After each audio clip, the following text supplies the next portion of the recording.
Hello MA final year के students, कल हमने आपको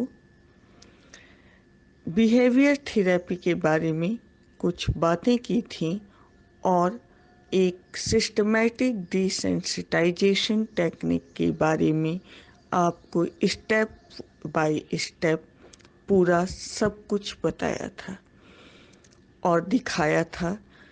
अब हम आपको आज बिहेवियर थेरेपी में अगली थेरेपी की ओर ले चलते हैं, जिसका नाम है एवर्सन थेरेपी। एवर्सन थेरेपी, इसको विमुखी या अरुचि उपचार पद्धति भी कहते हैं। इसको किसने शुरू किया, कब शुरू किया, इन बातों को करने से पहले हम आज अब इसके बारे में थोड़ा सा यह बता रहे हैं आपको कि देखा जाए तो आज जिसे थेरेपी के रूप में आप पढ़ने जा रही हैं, यह अपने इंडियन कल्चर में बहुत पहले से चली आ रही है और भारतीय समाज की यह धारणा है कि जब किसी गलत क्रिया या किसी क्रिया को अगर छुड़ाना हो तो उसको अगर पुरस्कृत करने के किया जाए या लाभ दिया जाए, पुरस्कार दिया जाए तो वह नहीं छुड़ा सकते। लेकिन अगर पुरस्कार न दिया जाए, मिलने वाला लाभ बंद हो जाए और इसके स्थान पर अगर उसे दंड मिलता है तो अपने आप ऐसी क्रियाएं छूट जाती हैं, समाप्त हो जाती हैं या कम हो जाती है। स्टूडेंट्स ध्यान दीजिएगा, हम व्यवहार चिकित्सा पद्धतियों की बात कर रहे हैं और व्यवहार चिकित्सा पद्धतियाँ, इनका आधार लर्निंग होता है, अधिगम होता है।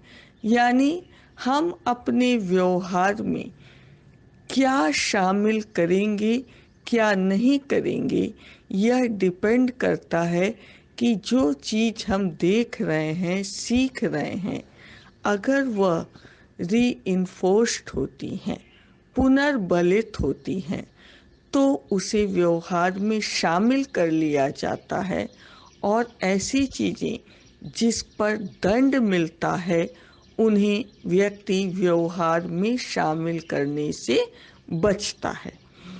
ये तो हमने आपको बताया कि कैसे हमारे समाज में पहले से ही यह चीज़ चली आ रही है। अब हम बात कर रहे हैं अरुचि चिकित्सा पद्धति की। अरुचि चिकित्सा पद्धति भी इसी धारणा पर आधारित है और इस संबंध में सबसे पहले जो शुरुआत की है वह है कैनिटोरोविच 1930।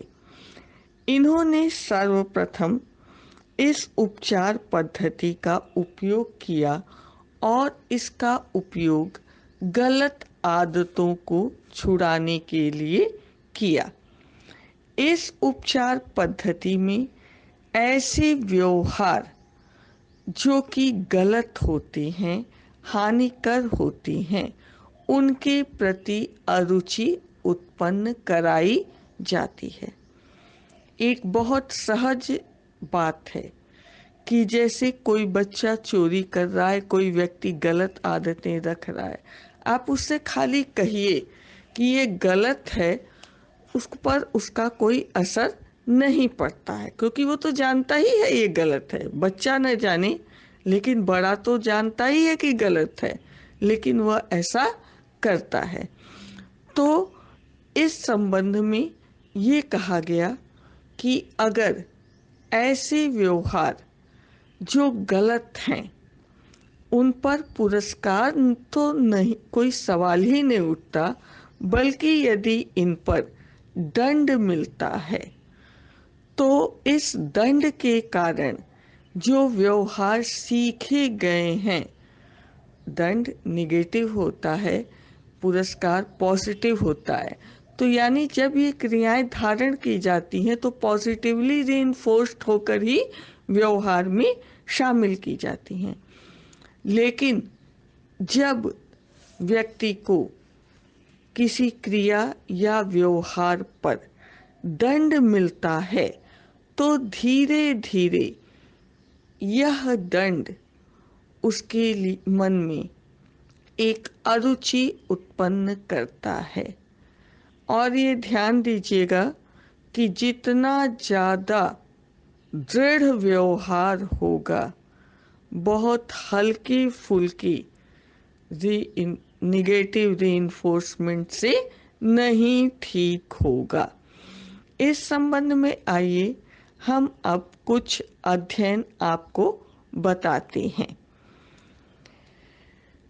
इस संबंध में सबसे महत्वपूर्ण अध्ययन यह है कि रोगी के अवांछित व्यवहार से उसमें अरुचि उत्पन्न करने के लिए, उसे विमुख करने के लिए कोई ऐसी औषधि या रसायन का उपयोग किया जाता है जिससे उसको कुछ शारीरिक प्रभाव मिलते हैं, जैसे वॉमिटिंग आने लगती है, जी मिचलाने लगता है, सांस लेने में कठिनाई होती है और कई बार इसके लिए हम इलेक्ट्रिक शॉक का भी प्रयोग करते हैं।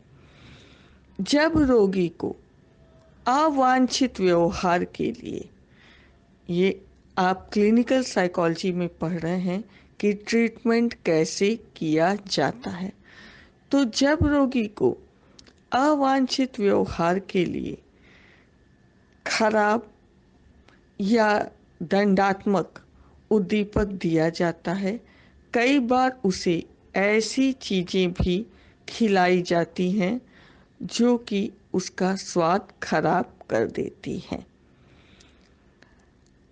मदिरा पीने वाले, ड्रग एब्यूज, मद्यपान करने वाले व्यक्तियों की शराब छुड़ाने की आदत को लेकर अध्ययन किए गए और इसके लिए उनकी शराब में एंटाब्यूज टैबलेट औषधि को मिला दिया जाता है।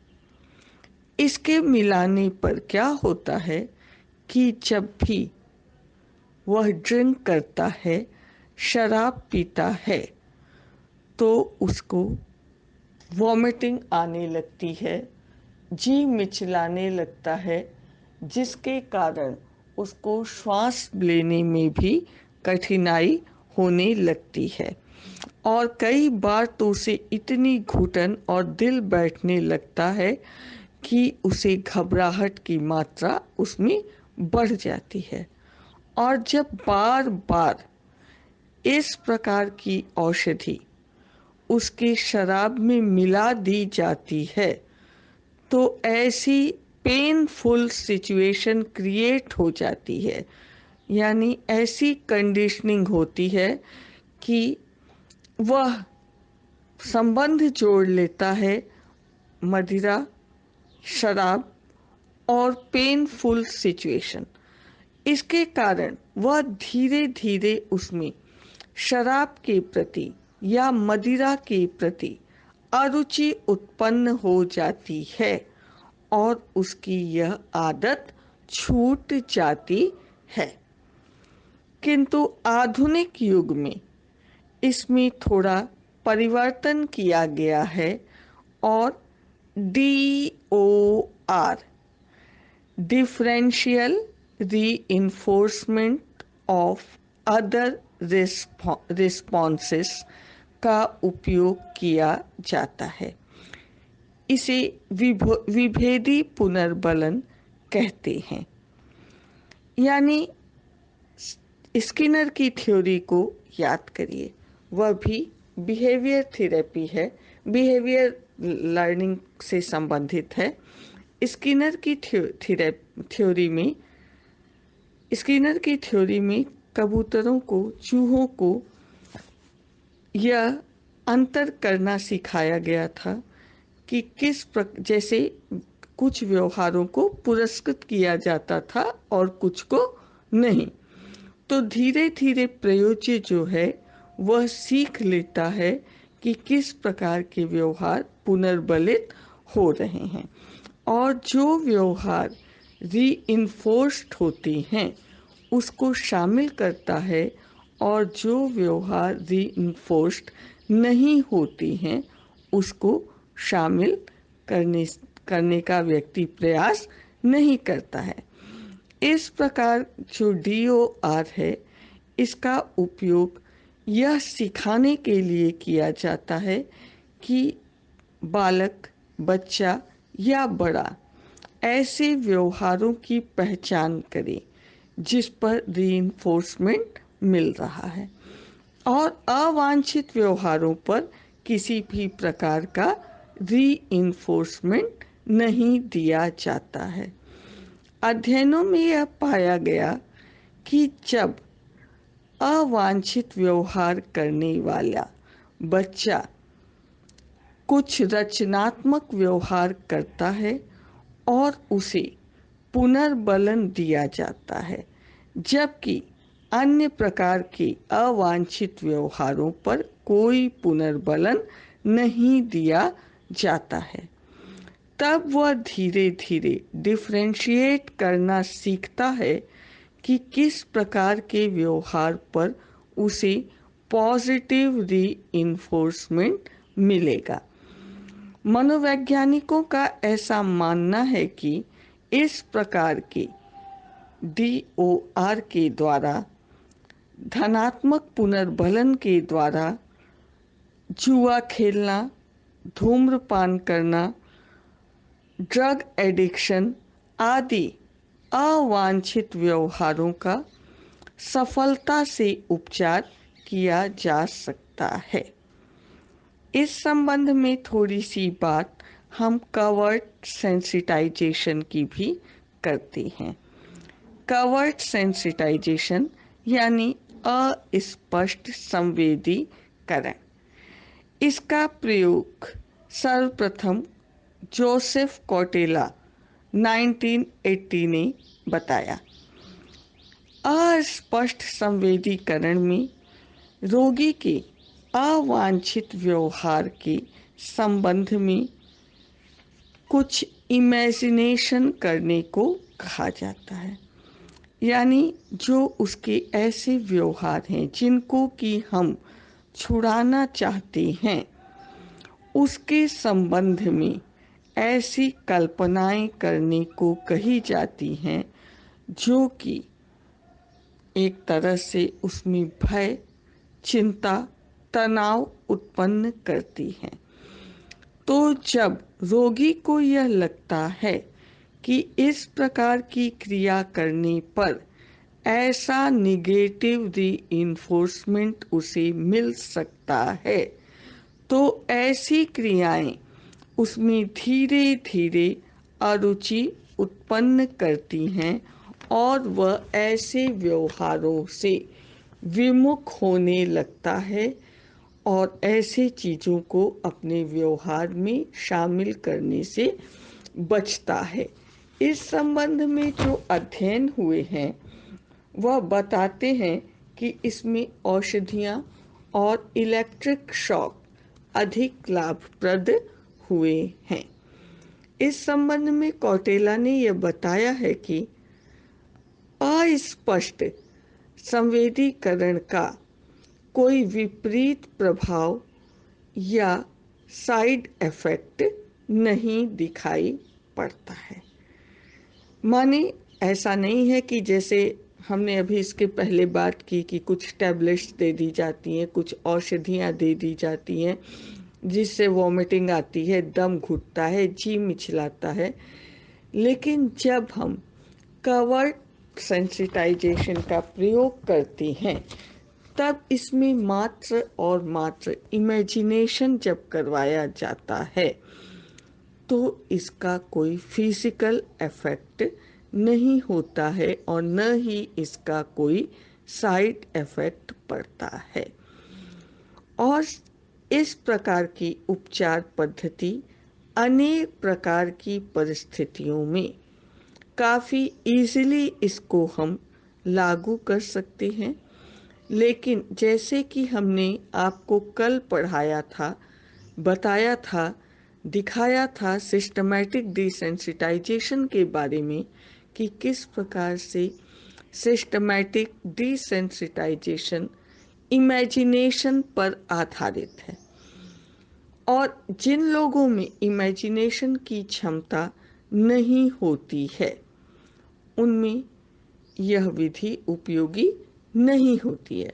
वैसे ही जब हम कवर्ड सेंसिटाइजेशन की बात करते हैं तो यह विधि उन्हीं लोगों में अधिक उपयोगी हो सकती है जिनमें की कल्पना की क्षमता हो, क्योंकि जब तक वह उसके परिणामों के बारे में अपने को सही ढंग से रख कर नहीं सोचेंगे तब तक वह उससे विमुख नहीं होंगे या उनको उससे अरुचि नहीं उत्पन्न होगी।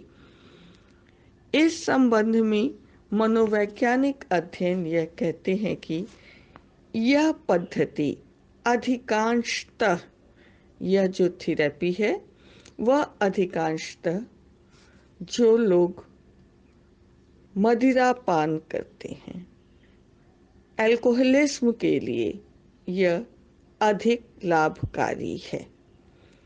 साथ ही साथ बेकर ने अपने अध्ययन के आधार पर बताया है कि एवर्जन थेरेपी बहुत अधिक प्रभावशाली है। इसके कारण जो अवांछित व्यवहार है, जो मान्य नहीं है, अप्रूव्ड नहीं है, उनको न केवल हटाया जाता है बल्कि बिहेवियर को मॉडिफाई भी किया जाता है और उनके स्थान पर अवांछित व्यवहारों के स्थान पर वांछित व्यवहारों को पुनर्बलित किया जाता है, जिससे कि व्यक्ति विभेदन के आधार पर अपने व्यवहारों में यह अंतर करना सीख जाता है कि कौन से व्यवहार अवांछित हैं और कौन से वांछित हैं, और वांछित व्यवहारों को करना वह सीख जाता है। इस प्रकार की भी उपचार पद्धति की कुछ सीमाएं हैं। इसकी सबसे बड़ी सीमा यह है कि जब हम रोगी को औषधियाँ या इलेक्ट्रिक शॉक देते हैं तो यह चीज़ें हमारी बॉडी पर प्रभाव डालती हैं और इसका साइड इफ़ेक्ट दिखाई देने लगता है, जिसके कारण चिकित्सक को इनका उपचार करने में बहुत ही दिक्कत आती है। साथ ही साथ यह भी इस उपचार पद्धति की सीमा है कि ऐसे दंड, आघात या औषधियाँ जो कि हम विमुखता उत्पन्न करने के लिए उपयोग करते हैं, समाज इसको अनुमति नहीं देता है क्योंकि इसे अनैतिक माना जाता है, क्योंकि इसका सीधा प्रभाव शरीर पर भी पड़ता है। इसके अलावा यह भी अध्ययन कहते हैं कि अरुचि उपचार पद्धति में अवांछित व्यवहार के स्थान पर वांछित व्यवहार, डिजायर्ड बिहेवियर को करना रोगी यद्यपि जल्दी सीखता है, लेकिन क्या ये चेंजेस स्थायी होते हैं? नहीं, यह चेंजेस बहुत स्थायी नहीं होते हैं। यदि जैसे ही अवसर उसे दोबारा मिलता है या किसी कारण से वह रीइंफोर्स्ड हो जाता है तो फिर से ऐसे व्यवहार उसमें दिखाई देने लग जाते हैं। अब हम आपको बिहेवियर थेरेपी में ही इम्प्लोसिव थेरेपी के बारे में बता रहे हैं। एक बार फिर हम चलते हैं सिस्टमैटिक डिसेंसिटाइजेशन की ओर, जिसमें कि हमने चिंता उत्पन्न करने वाले या भय उत्पन्न करने वाले उद्दीपकों का एक पदानुक्रम में सूची बनाते हैं और सबसे पहले उन उद्दीपकों को रखते हैं जो कि सबसे कम चिंता उत्पन्न करने वाले होते हैं, और अंत में उन उद्दीपक को रखते हैं जो सबसे अधिक चिंता उत्पन्न करने वाले होते हैं। और इस तरह से रिलैक्सेशन की ट्रेनिंग के साथ साथ हम उसको सबसे कम चिंता उत्पन्न करने वाले उद्दीपक के संबंध में कल्पना करने को कहते हैं और धीरे धीरे अधिक चिंता उत्पन्न करने वाले उद्दीपकों की ओर ले चलते हैं और उसे रिलैक्स होने के लिए भी कहते हैं। लेकिन आज हम जिस थेरेपी की बात कर रहे हैं बिहेवियर थेरेपी में, इम्प्लोसिव थेरेपी की, यह आधारित या मिलती जुलती तो सिस्टमैटिक डिसेंसिटाइजेशन से है, लेकिन थोड़ा सा अंतर है। इससे इसके संबंध में या इसके प्रबल जो समर्थक थे वो स्टैम्प एंड लेविस 1967 है। इस संबंध में अब सबसे पहले हम आपको कुछ भी बताने से पहले स्टैम्प द्वारा वर्णित एक केस का वर्णन करते हैं। स्टैम्प 1975 ने एक ऐसे युवती का वर्णन किया जिसे पानी में नहाते समय बहुत ही डर लगता था कि जब भी वो नहाने अपने टब में जाती थी तो वह लाइफ प्रिजर्वर का यूज करती थी, यानी जीवन संरक्षक को पहनकर ही नहाती थी। और इतना ज़्यादा वह डरती थी कि उसे हमेशा लगता था कि वह डूब जाएगी। स्टम्प ने उसे यह कल्पना करने को कहा कि आप कल्पना कीजिए कि आप पानी में नहा रही हैं और आपने लाइफ प्रिजर्वर को पहना भी नहीं है। इस कल्पना मात्र से ही उसमें चिंता उत्पन्न होने लगी, लेकिन ऐसा उसे बार बार परामर्श दिया गया कि वह गहरे पानी में स्नान कर रही है और लाइफ प्रिजर्वर का इस्तेमाल नहीं कर रही है। इस तरह से बार बार उसे इमेजिनेशन कराया गया और अध्ययन में यह पाया गया कि 14 सेशन में उसका जो डर है वह धीरे धीरे समाप्त होने लग गया और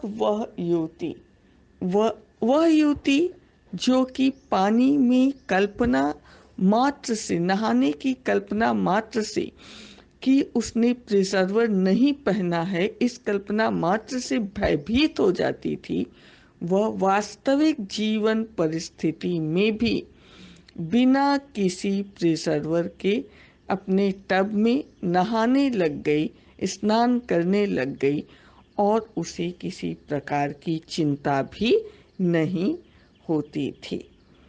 यानी यह जो उपचार पद्धति है यह इस मान्यता पर आधारित है कि रोगी विशेष परिस्थितियों में इसलिए चिंतित होता है क्योंकि वह यह डरने लगता है, भयभीत होने लगता है कि उससे उसे भयंकर परिणामों का सामना करना पड़ेगा, हानिकारक परिणाम मिलेंगे। किंतु जब उसे ऐसे हानिकारक परिस्थितियों की कल्पना कराई जाती है और साथ ही साथ उसे यह एहसास दिलाया जाता है कि इस प्रकार की परिस्थितियां उसे किसी भी प्रकार का कोई भी हानिकारक प्रभाव नहीं दे रही हैं, तो धीरे धीरे वह ऐसी परिस्थितियों के प्रति सहज होने लगता है और साथ ही साथ यह अच्छी तरह जानने लग जाता है कि उसका भय या चिंता निराधार है। इस प्रकार हम देखते हैं कि जो इम्प्लोसिव थेरेपी है वह सिस्टमैटिक डिसेंसिटाइजेशन से मिलती जुलती है। अंतर सिर्फ और सिर्फ इतना है कि सिस्टमैटिक डिसेंसिटाइजेशन में हम प्रबल से अधिक की ओर ले जाते हैं, जबकि इम्प्लोसिव थेरेपी में हम सीधे ही सब जो रोगी की चिंता का कारण होता है, सबसे अधिक या प्रबल चिंता का कारण होता है, उसी की कल्पना करवाते हैं और उसे एहसास दिलाते हैं। उसे जब बिल्कुल यह महसूस हो जाता है कि इस प्रकार की चिंता परिस्थिति उसके लिए किसी भी प्रकार से घातक नहीं है, ऐसा नहीं है कि मात्र एक बार में यह रोगी मान जाता है। मैंने अभी आपको स्टाम्प का केस बताया कि 14 सेशन में इस युवती जो ने अपने भय से मुक्ति पाई। तो यह रोगी की कल्पनाशीलता पर भी डिपेंड करता है। साथ ही साथ इसमें कुछ और चीज़ें भी ध्यान दी जाती हैं कि जितना ज़्यादा रोगी अपने भय को स्पष्टतया व्यक्त करेगा और प्रमुख कारक के बारे में बताएगा, उतनी ही जल्दी उसका उपचार संभव है।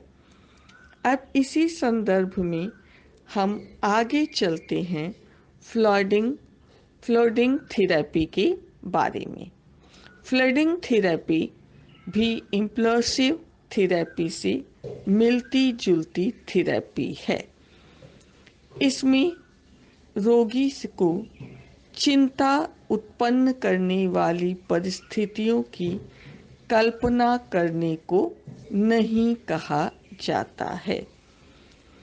इसमें इस उपचार पद्धति में चिकित्सक जो है रोगी को ऐसे जीवन की वास्तविक परिस्थितियों में रखता है और उपचार करता है, अर्थात इन विवो टेक्निक, जो कि हमने आपको सिस्टमैटिक डिसेंसिटाइजेशन के समय बताया था।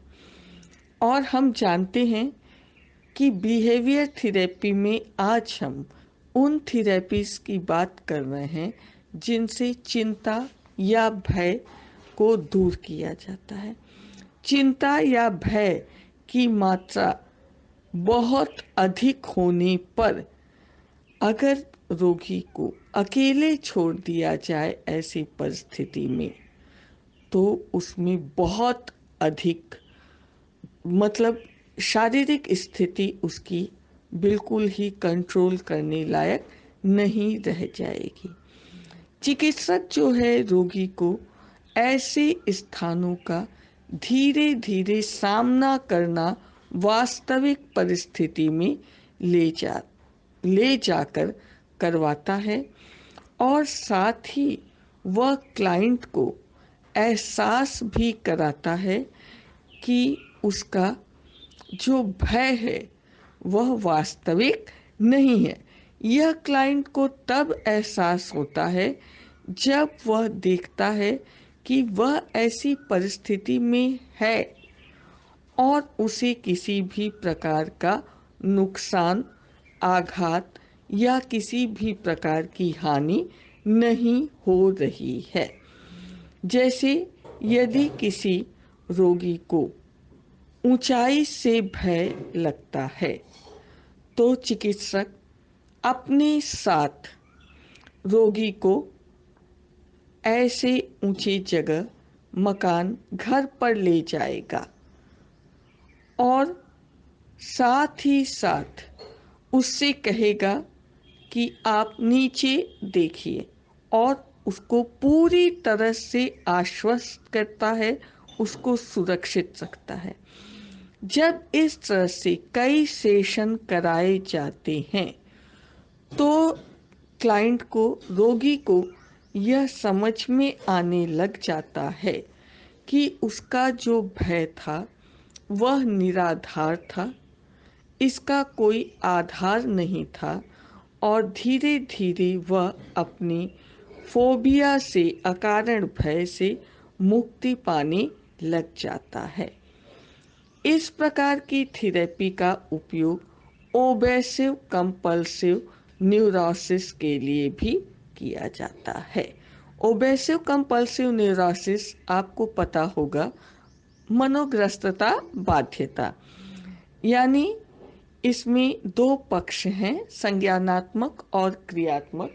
संज्ञानात्मक पक्ष यानी जिसमें कि असंगत विचार जो हैं व्यक्ति के मस्तिष्क में बार बार आते हैं और इन विचारों की अतार्किकता, असंगतता को व्यक्ति समझता है, लेकिन बार बार ऐसे विचारों के वशीभूत होकर वह ऐसी असंगत क्रियाओं की पुनरावृत्ति भी करता है और चिकित्सक के पास अपने इस बिहेवियर से परेशान होकर वह जाता है कि वह अपने इस व्यवहार से छुटकारा पाना चाहता है।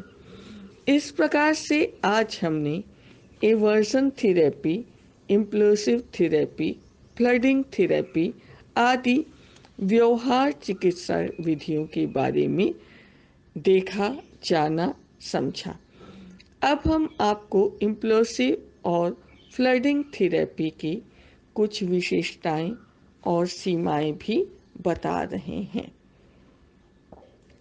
सबसे पहली बात हम आपको यह बता दें कि इम्प्लोसिव और फ्लडिंग थेरेपी ऐसी थेरेपी है जिसमें कि रोगी को चिंता उत्पन्न करने वाली परिस्थितियों से सामना कराकर उसका उपचार किया जाता है।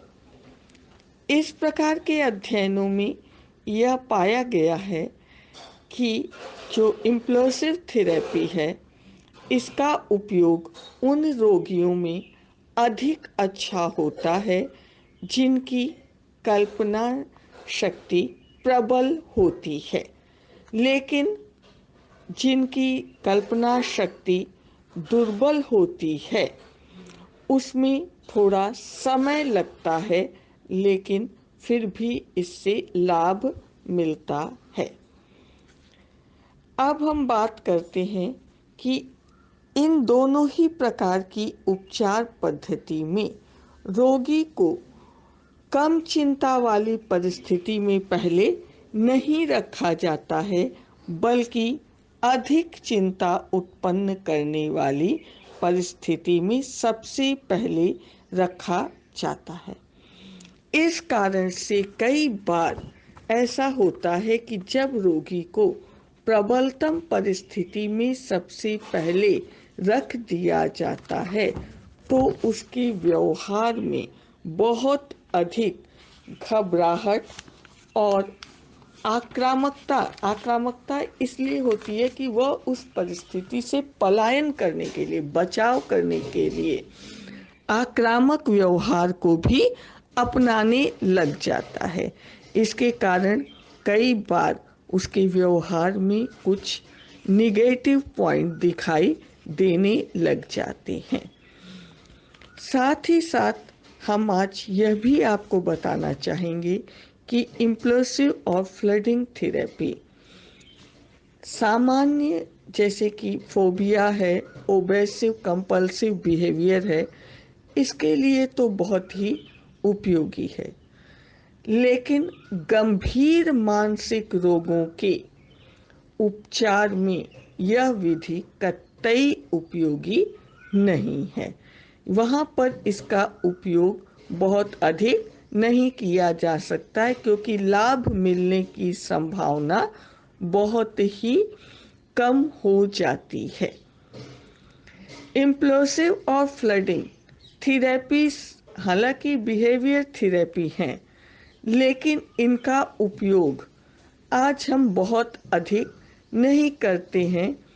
थोड़ी सीमित है इसका उपयोग क्योंकि इससे बहुत अधिक लाभ नहीं मिलता है। कारण है कि हम सीधे प्रबल परिस्थितियों की ओर रोगी को ले जाते हैं। अगर यह इतनी सहजता से रोगी अपनी प्रबल परिस्थितियों का सामना कर लेता तो उसमें इतनी विकृतियों की संभावना ही न होती। क्योंकि वह प्रबल परिस्थितियों में आते ही इतना अधिक भयभीत हो जाता है कि उसकी न तो इमेजिनेशन पावर उतनी काम करती है, साथ ही साथ वो कल्पना तो करना दूर रहा, वह आक्रामक व्यवहार को अपनाता है और उस परिस्थिति से निकलने का पूरा प्रयास करता है। यानी वह अपने उद्दीपक पर सेंट्रलाइज्ड होने के बजाय तीव्र या ऐसी परिस्थितियों से पलायित होने के व्यवहार को अपनाने लगता है।